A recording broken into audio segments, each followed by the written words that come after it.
Olá, meus amigos e minhas amigas da leitura popular da Bíblia, que nós chamamos também de CEBI, Paz e Bem.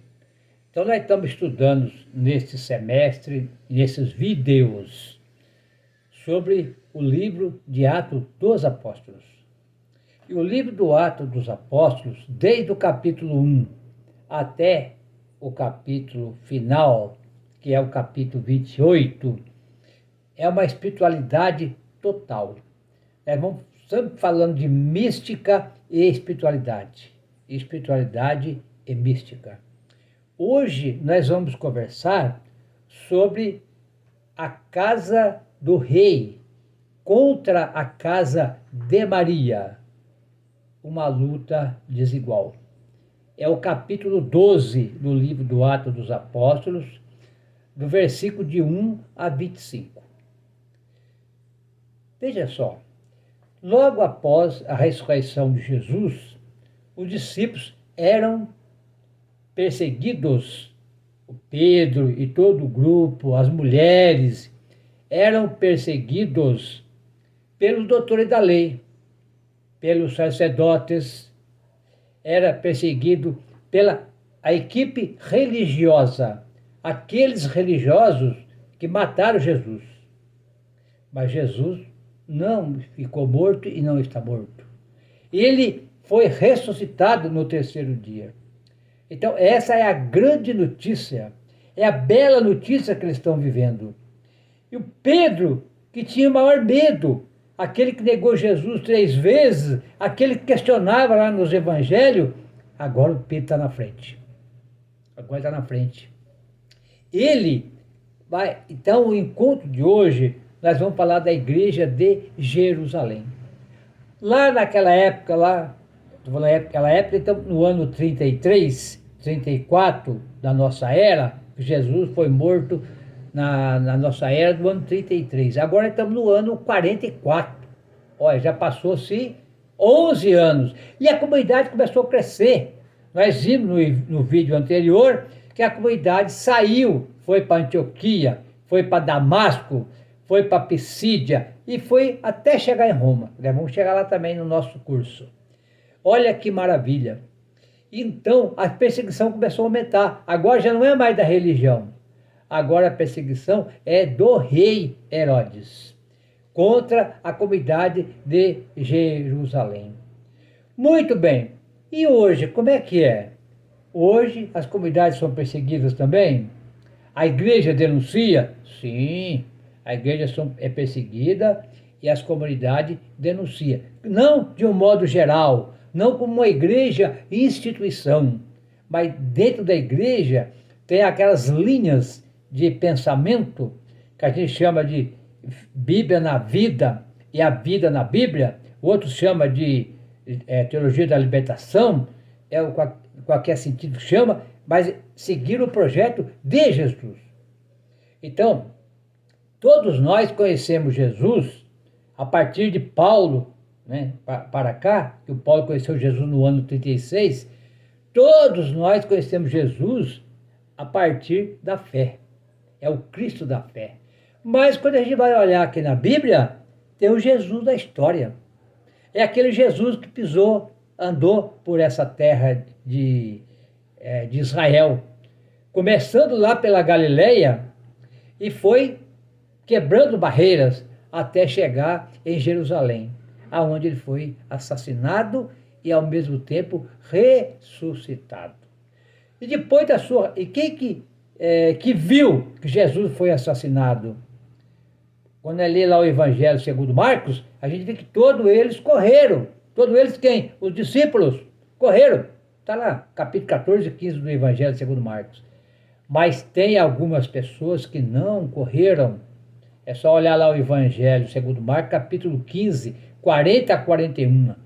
Diz que lá tinha algumas mulheres olhando de longe.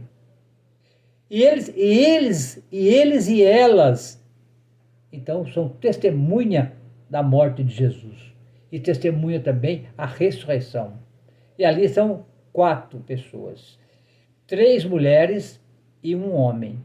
Diz. Ou 4 mulheres, tem a José também. E o Tiago menor, então tinha um homem também naquele meio ali. Ainda bem que nós não ficamos de fora nessa aí. Eles viram toda essa crucificação, todo esse sofrimento de Jesus. E eles, se não fosse por causa desse pequeno grupo de 4, 5 pessoas, nós não estávamos aqui hoje. E eles testemunharam a ressurreição. E os discípulos acreditaram e levaram esse projeto para frente. Então, a grande perseguição que vai falar do assunto de hoje. Eu vou ler o texto para vocês, depois vocês lerem também aí em casa, e algumas colocações. O nosso vídeo aqui é curto, eles são apenas 20 minutos, 24 minutos. É o capítulo 12 do livro do Atos dos Apóstolos, versículo de 1 a 25, que nós vamos falar então. Vamos ler.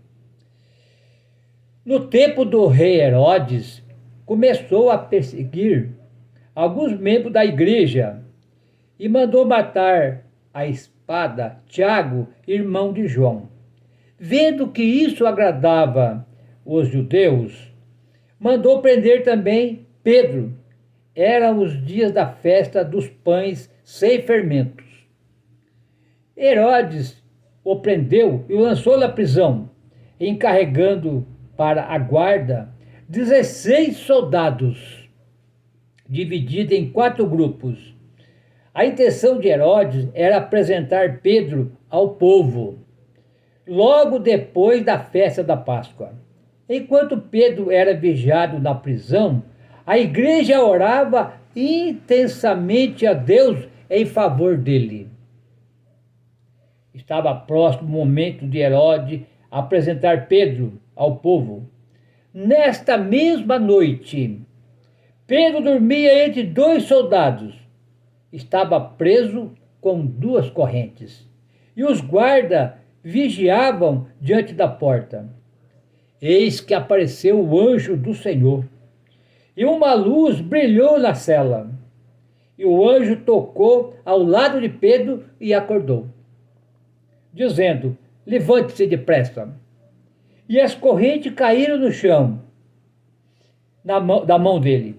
O anjo lhe disse: aperte o cinto, calce as sandálias. Ele assim o fez, e o anjo continuou: vista o manto, siga-me. Ele saiu e o seguia, sem saber se era real aquilo que estava acontecendo, por meio do anjo, pois pensava que era uma visão. Passaram então pelo primeiro portão.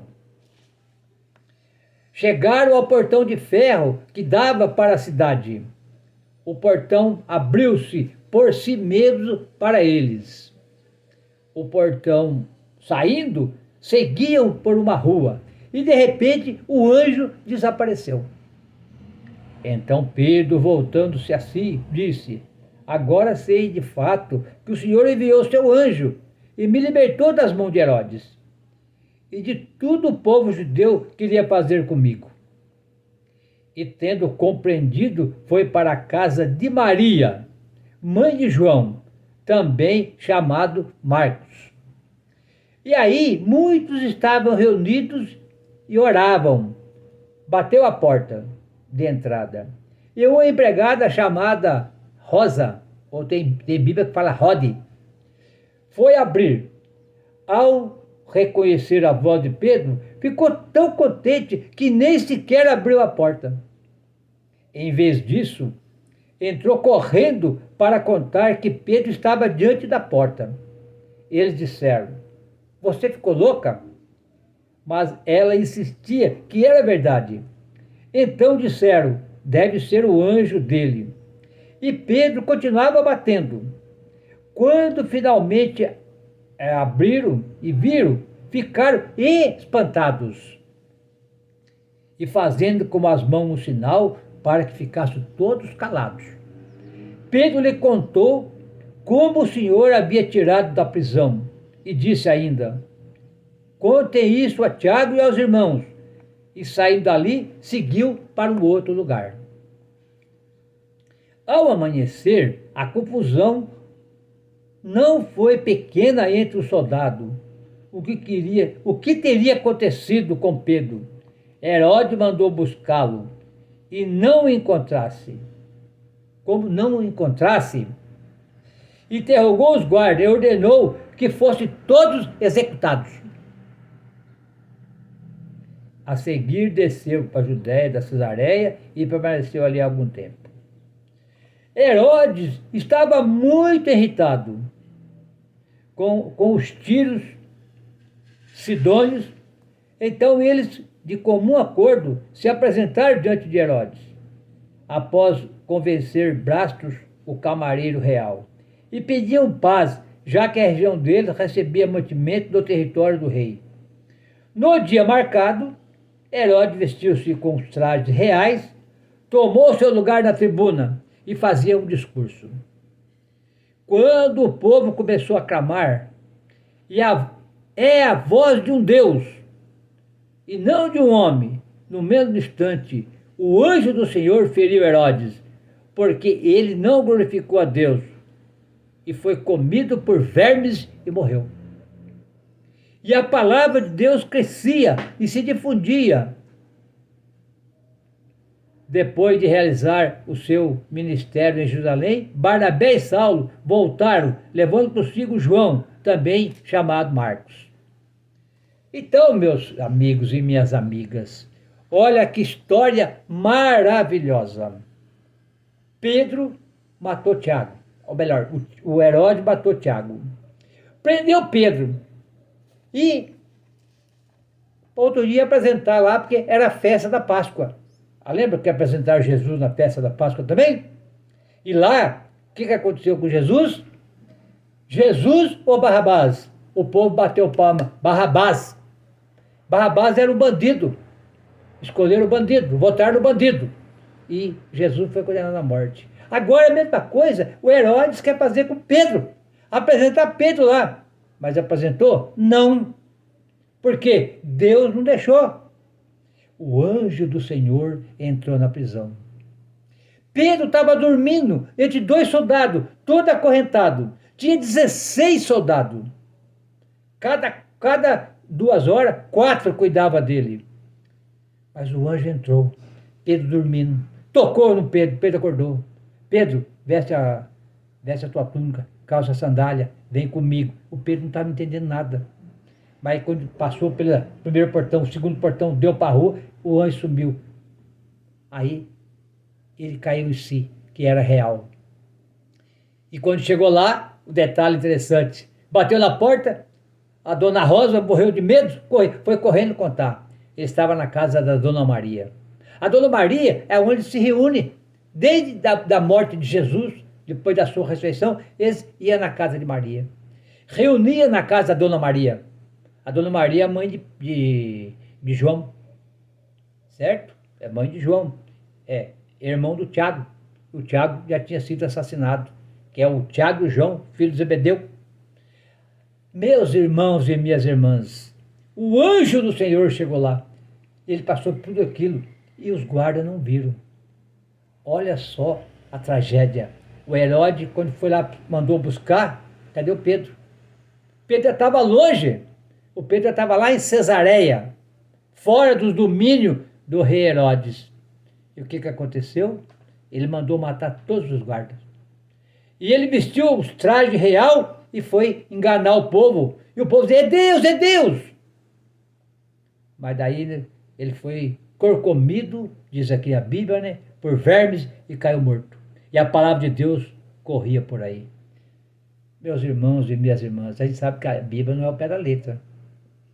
Mas aqui, a história que o Lucas está contando, que o Lucas escreveu o livro do Atos dos Apóstolos, ele quer mostrar a importância do anjo do Senhor. Quem que é o anjo do Senhor?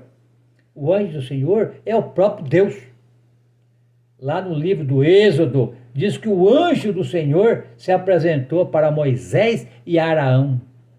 O anjo do Senhor abriu caminho para Abraão. E hoje em dia, o anjo do Senhor entra em você. O anjo do Senhor entra em mim quando eu estou fazendo o bem. Então, quando você está fazendo bem, é que o anjo do Senhor está em você.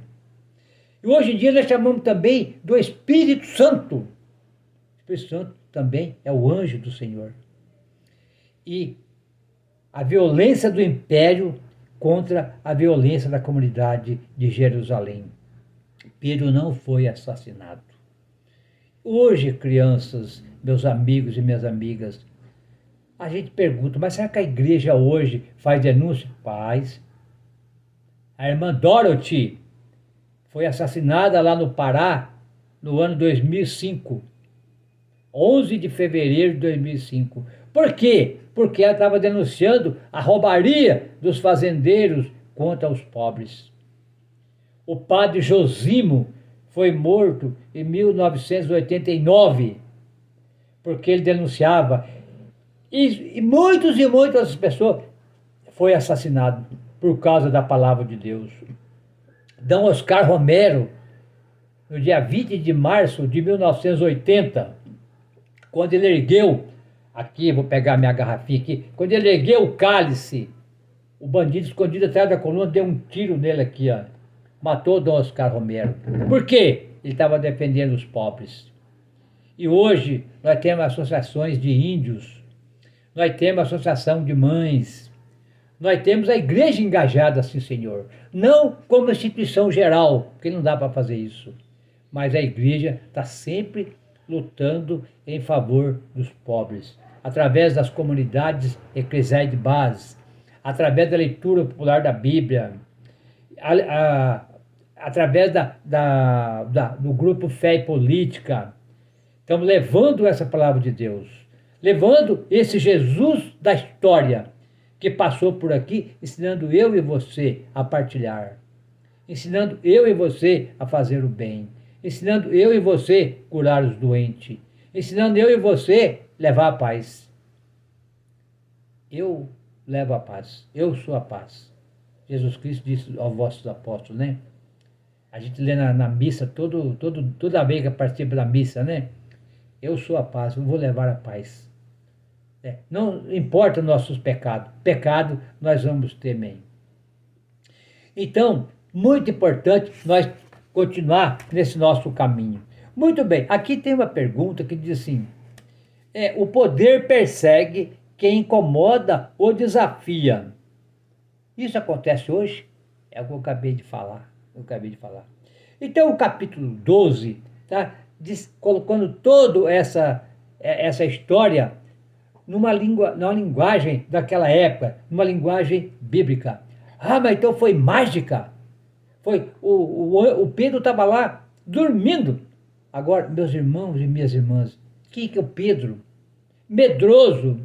Jesus, lá no Evangelho segundo Marcos, Mateus e Lucas, ele questiona Jesus 3 vezes. Jesus fala, olha, eu estou indo para Jerusalém, mas lá nós vamos correr risco. Pode ser que eu vou ser assassinado. O Pedro falou, para de falar isso, Senhor. Isso não vai acontecer nada, pelo amor de Deus. Lá no Evangelho segundo Marcos, não aparece o que ele falou, só aparece que ele replicou Jesus, né? Quer dizer, ele diz, não vai acontecer nada. Mas no Evangelho segundo Mateus aparece que ele está falando assim, não, isso não vai acontecer. Não vai acontecer de jeito nenhum. Ele chama a atenção de Jesus, mas Jesus chama a atenção dele. Cai fora de mim, Satanás. Você está pensando como homens e não como Deus. Satanás é o adversário.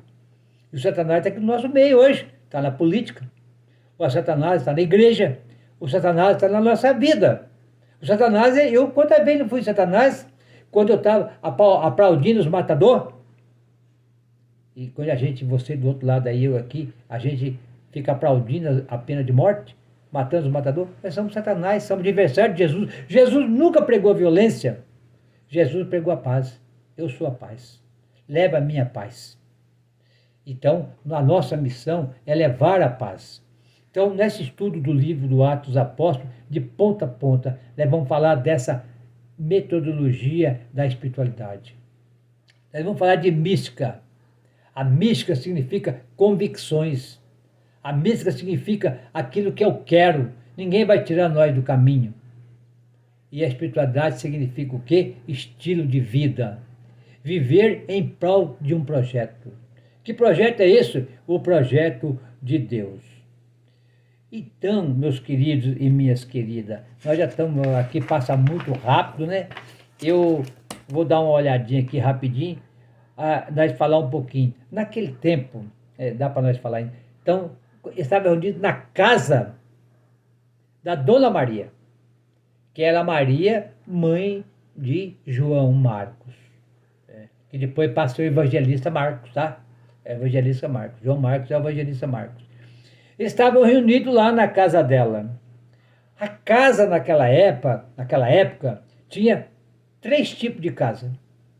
A primeira casa é a casa chamada aqui de domus. Significa o quê? É a casa do pai.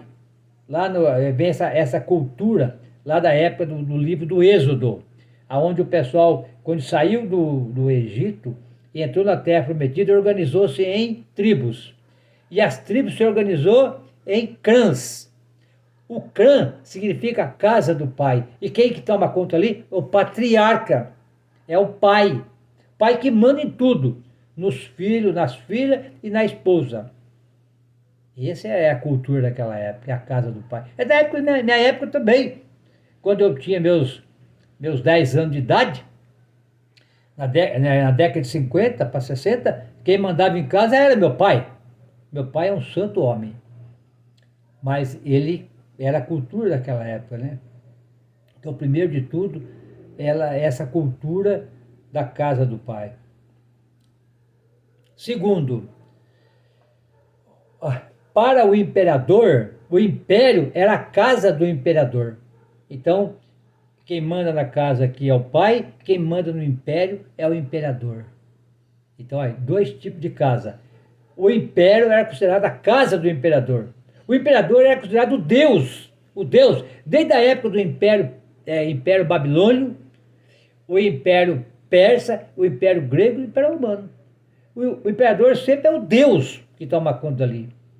Por isso que o pessoal estava aplaudindo Herodes, está aqui, está aqui no finalzinho aqui do nosso texto, olha, no versículo 22, aqui do capítulo 12, quando o Herodes estava falando, é Deus que está falando. Então o Herodes estava sendo um Deus, mas não é, ele tomava conta daquela parte ali da Galileia, a Palestina. E a casa do pai. Agora aqui, a igreja está quebrando essa estrutura. Nós não estamos mais na casa do pai, nós estamos na casa da mãe, que é a Dona Maria. E lá não tem quem manda, é todo mundo que manda. Lá é comunidade. Então, quando nós estamos reunidos aqui na leitura popular da Bíblia, não tem aquele que sabe mais, que sabe menos. É a leitura da Bíblia partilhada. É a Bíblia na vida e a vida na Bíblia. E é leitura popular da Bíblia, é olhar a Bíblia a partir da realidade. A partir dessa realidade, vamos até a Bíblia, para ver o que a Bíblia está falando dessa realidade. Mas não fazemos nada sozinho, é tudo em comunidade. Aqui a palavra é partilhada. Aqui a formação é partilhada. Então, meus queridos e minha querida, 3 tipos de casa, para nós encerrar. A casa do rei, o império. A casa do pai, do patriarca. Agora não. Agora é a casa da mãe, a madriarca, a Dona Maria, a mãe de João, irmão de Tiago, que foi assassinado. Meus irmãos e minhas irmãs, é muito bom a gente falar da coisa da Bíblia, das coisas de Deus. Quando a gente começa a ler essa palavra aqui, a sua vida aí muda, a minha muda aqui, e muda para melhor. A minha mudou, e a sua vai mudar também. Eu sou um homem muito feliz, vivendo em comunidade com a nossa família. O Senhor esteja convosco, Ele está no meio de nós. Que o Senhor nos abençoe. Em nome do Pai, do Filho e do Espírito Santo. Amém. Até o próximo vídeo, se Deus quiser.